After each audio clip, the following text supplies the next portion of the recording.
ইয়াতে পূব খাগ্ৰাবাৰী ৰাস মহোৎসৱ হৈছে জালাহত 89তম।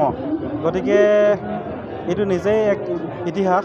গতিকে প্ৰভু শ্ৰীকৃষ্ণৰ বন্দনাত সকলোৱে ইমান উৎসাহেৰে ইমান ভক্তিৰসেৰে ইয়াত আত্মবিভোৰ হৈছে, খুব ভাল লাগিছে। আৰু বিশেষকৈ উদ্যোক্তা মণ্ডলীয়ে ইমান সুন্দৰকৈ গোটেইখিনি আয়োজন কৰিছে। ইয়াতে প্ৰভু শ্ৰীকৃষ্ণৰ গোটেইখিনি লীলা ৰাসলীলা ধুনীয়াকৈ প্ৰদৰ্শন কৰাৰ উপৰিও ইয়াতে আমাৰ অসমীয়া সংস্কৃতিৰ সকলোখিনিয়ে তেওঁলোকে ইয়াতে সামৰি ল'বৰ কাৰণে চেষ্টা কৰিছে। বিশেষভাৱে লোকসংগীত প্ৰতিযোগিতা, নৃত্য প্ৰতিযোগিতা, আমাৰ মাজৰ পৰা হেৰাই যাব খোজা ভেকশ্যন প্ৰতিযোগিতা, এই সকলোখিনি। আৰু লগতে আমাৰ অসমৰ এক স্বকীয় আমাৰ আত্মসন্মান বুলি আমি ক'ব পাৰোঁ, আমাৰ ভ্ৰাম্যমান নাটক বা থিয়েটাৰ, এই ভ্ৰাম্যমান থিয়েটাৰো ইয়াত আনি পেলাই ৰাইজৰ কাৰণে ইমান ধুনীয়াকৈ মুকলি কৰি দিছে। গোটেইখিনি খুব সুন্দৰ হৈছে। ইয়াতে এখন মেলাও আহিছে। গতিকে বিশেষভাৱে উদ্যোক্তা মণ্ডলীক মই ধন্যবাদ জনাইছোঁ। আৰু যি ৰাইজ ইয়াত বিভিন্ন জাতি জনগোষ্ঠীৰ সমাহাৰ সমন্বয়ৰ ক্ষেত্ৰ, গতিকে সকলোৱে মিলি জুলি ইয়াতে ইমান ধুনীয়াকৈ ৰাস মহোৎসৱ মানে তেওঁলোকে উপভোগ কৰিছে। খুব ভাল লাগিছে দেখি পেলাই।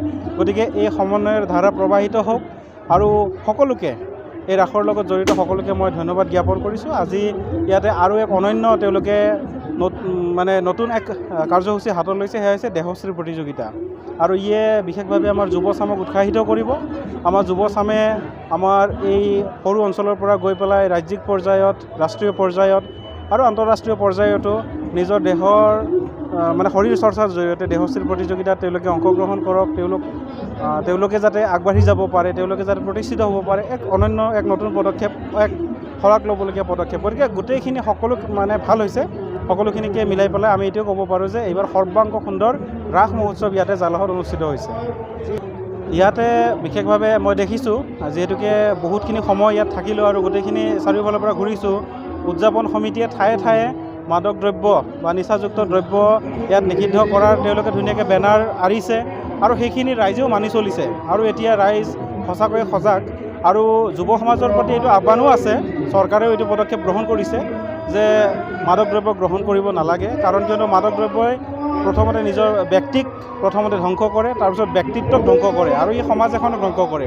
গতিকে দেহশ্ৰী প্ৰতিযোগিতা তাৰ কাৰণে এটা ধুনীয়া এক পদক্ষেপ, যিয়ে এক বাৰ্তা বিলাব যাতে তেনেকুৱা ধৰণৰ নিচাযুক্ত দ্ৰব্যৰ পৰা যুৱ সমাজ আঁতৰি থাকক। মই ইয়াতে বিশেষভাৱে দেহশ্ৰী প্ৰতিযোগিতা মুকলি কৰাৰ কাৰণে মোক সমিতিয়ে আমন্ত্ৰণ জনাইছিলে। মই সেয়া মুকলি কৰিছোঁ। আৰু বাকী যিমানখিনি ইয়াতে আয়োজকসকলে মেলা বা থিয়েটাৰৰ আয়োজন কৰিছে, গোটেইখিনিকে অকণমান তাৰ আনন্দ লোৱাৰ কাৰণে চেষ্টা কৰিলোঁ। গোটেইখিনি ভাল হৈছে, ভাল লাগিছে। আৰু খুব শৃংখলাবদ্ধভাৱে ইয়াত গোটেইখিনি আয়োজন কৰিছে উদ্যোক্তা মণ্ডলীয়ে।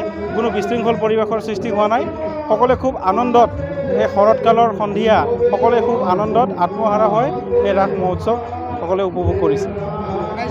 ৰাইজক সেইটোৱে আহ্বান জনাইছোঁ যে এনেকুৱা ধৰণৰ যি উৎসৱ আছে, আমাৰ সনাতন যি ধৰ্ম, এই সনাতন ধৰ্মৰ প্ৰতি শ্ৰদ্ধাশীল হৈ আমি আমাৰ যি ধৰ্মীয় পৰ্বসমূহ আছে, সেই পৰ্বসমূহকো আমি এনেকুৱা ধৰণে উদযাপনৰ জৰিয়তে আমি সামাজিক একতা, ভাতৃত্ববোধ, সমন্বয়, তাৰ যি ধাৰা, সেইটো যাতে আমি অক্ষুণ্ণ ৰাখিব পাৰোঁ। আৰু আহি থকা দিনবোৰত আমাৰ সমাজত শান্তি সম্প্ৰীতিৰ মাধ্যমেৰে আমাৰ সমাজত আহিব পৰা যিকোনো ধৰণৰ অপ্ৰিয় যিসমূহ প্ৰভাৱ আছে, সেই প্ৰভাৱবোৰ আঁতৰাই আমি যাতে আগবাঢ়ি যাব পাৰোঁ। কাৰণ কিয়নো এতিয়া বিশ্ব এক দুৰন্ত গতিত আগবাঢ়িছে, সেই গতিত যাতে আমিও বিলীন হৈ যাব পাৰোঁ, আমিও যাতে সেই গতিত অংশগ্ৰহণ কৰিব পাৰে, সেইটোৱে মই আহ্বান জনাইছোঁ। আমাৰতো খুব ভালেই চলি আছে। আমি এইবাৰ 89 সংখ্যক ৰাস মহোৎসৱ জালাহত 10 দিনীয়া কাৰ্যসূচীৰে উদযাপন কৰিছোঁ। আৰু এই কাৰ্যসূচীত আমি ভাৰতীয় সনাতন সংস্কৃতিৰ সকলোখিনি কাৰ্যসূচী লৈ পেলাই আৰম্ভ কৰিছোঁ। প্ৰথম দিনাৰ পৰাই আমাৰ সাংস্কৃতিক শোভাযাত্ৰাৰ সমাহাৰেৰে আমাৰ মাননীয় মন্ত্ৰী উৰ্খাগোৰা ব্ৰহ্ম ডাঙৰীয়াৰ উদ্বোধনী কাৰ্যসূচীৰে আৰু ধৰ্মনাৰায়ণ দাসৰ সাংস্কৃতিক শোভাযাত্ৰাৰ উদ্বোধনী কাৰ্যসূচীৰে আৰম্ভ কৰা হৈছিল। আৰু আমি যিসকল অতিথিক নিমন্ত্ৰণ জনাইছোঁ সকলোখিনি আহিছে অলৰেডি। আৰু আমি চেষ্টা কৰিছোঁ সকলো জাতি জনগোষ্ঠীৰ সমন্বয়ৰ এক ভূমিষ্ঠ হওক বা সকলো জাতি জনগোষ্ঠীৰ এইখন এখন বৃন্দাবন হওক, এনেকুৱা ধৰণৰ এটা আশা লৈ পেলাই আমি ৰাস মহোৎসৱ উদযাপন কৰিছোঁ। ইয়াত সকলো সমন্বয়ৰ লোকে ধৰ্ম, সংস্কৃতি, ভাষা সকলোৱে লগ হৈ পেলাই আগবাঢ়িছে। আৰু এইবাৰ জাকত জিলিকা ৰাস আমাৰ গ্ৰাম্য অঞ্চলৰ সাধাৰণ শ্ৰেণীৰ লোকে গাঁঠিৰ ধন ভাঙি পেলাই সকলোৱে জাউৰীয়ে জাউৰীয়ে সহায় সহযোগ আগবঢ়াই এইখন ৰাস আমাৰ ৰাসখনৰ চাফ চিকুণতা খুব ভাল আৰু ইয়াত মদ যোৱা এই ধৰণৰ কোনো আমি সঁহাৰি দিয়া নাই। আমি একেবাৰে আৰম্ভণিৰ পৰা এটা পদক্ষেপ লৈছোঁ, এই বস্তুবিলাকে আমাৰ সমাজ ধ্বংস কৰে, যুৱ প্ৰজন্মক বিনষ্ট কৰে। এই বস্তুবিলাকৰ পৰা আমি সমাজৰ পৰা আঁতৰাই নিয়াৰ কাৰণে এই উৎসৱ পাতিছোঁ। গতিকে সেই বস্তুবিলাকক আমি নোহোৱা কৰাৰ এটা আশা ৰাখিছোঁ আৰু আমাৰ নাই, আমি অলৰেডি প্ৰশাসনৰ লগত এইবিলাক কথা পাতি পেলাই য'ত কোনোবা যদি বেয়া দুষ্কাৰ্য কৰিব বিচাৰিছে তাক উঠাই দিয়াৰ কাৰণে বা ব্যৱস্থা লোৱাৰ কাৰণে আমি আগবাঢ়িছোঁ বা পদক্ষেপ লৈছোঁ। নমস্কাৰ। আমাৰ পুবখাগৰাবাৰী গোসাঁইচোপা ৰাইজে পূজাটো এইবাৰ ভাল হৈছে, ভাল কৰিছে, ডাঙৰ হৈছে পূজাটো এইবাৰ অইনবাৰত কৰি গোটেই সহযোগ কৰিছে। আমিও সহযোগ কৰি আছোঁ। ইয়াতে কেইদিনৰ কাৰ্যসূচী ক'ব? 10 দিনৰ কাৰ্যসূচী বৰ্তমান, পাছত যদি আৰু বাঢ়াই সেইটো নাজানো আৰু এতিয়া বৰ্তমান 10 দিনৰ কাৰ্যসূচী চলি আছে। ৰাইজৰ কি আহ্বান জনাব?